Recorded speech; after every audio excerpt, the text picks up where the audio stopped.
છોટાઉદેપુર જિલ્લાના સંખેડા તાલુકામાં સીસીઆઈ કપાસ વેચવા ઓનલાઈન નોંધણીમાં મુશ્કેલી થતા ખેડૂતો રોષે ભરાયા। કપાસ વેચવા ઈચ્છતા ખેડૂતોને ઓનલાઈન નોંધણી કરવાનું જણાવ્યું, જે માટે મોબાઈલ એપ ડાઉનલોડ કરવી જરૂરી છે, પરંતુ સંખેડાના ખેડૂતોને ઓનલાઈન નોંધણી માટે આદેશ હોવા છતાં એપ ડાઉનલોડ ન થવાને કારણે ખેડૂતો મુશ્કેલીમાં મુકાયા। આથી ખેડૂતો સંખેડા મામલતદારને આવેદનપત્ર આપી તંત્ર તરફથી સેન્ટર ઉભા કરવાની ખેડૂતો માંગ કરી રહ્યા છે।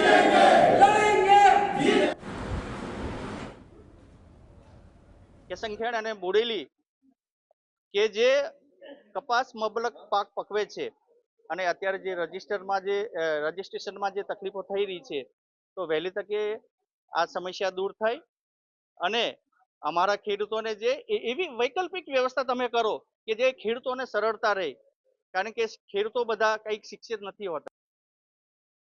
શેર દ્વારા ટેકાના જે ભાવ 8,060 નક્કી કર્યા છે, એ નક્કી કર્યા પછી એમને જે ઓનલાઈન કિસાન એપ દ્વારા જે ઓનલાઈન નોંધણી કરવાની હતી, એ ઓનલાઈન નોંધણીનો સમય 1/9 થી 30/9 સરકારશ્રીએ રાખેલો છે। એમાં 10% પણ ઓનલાઈન નોંધણી મને નથી લાગતું થઈ હોય। એનું કારણ છે કે ઓનલાઈન નોંધણી કરવા માટે પહેલા તો ખેડૂતો પાસે એન્ડ્રોઈડ ફોન જોઈએ।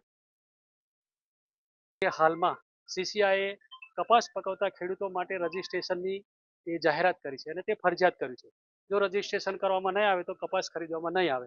એટલે અમારા માટે બહુ મોટો ચિંતાનો વિષય હતો કે રજીસ્ટ્રેશન મોબાઈલ એપ દ્વારા કે સાયબર કાફેમાં આ રજીસ્ટ્રેશન થતું નથી।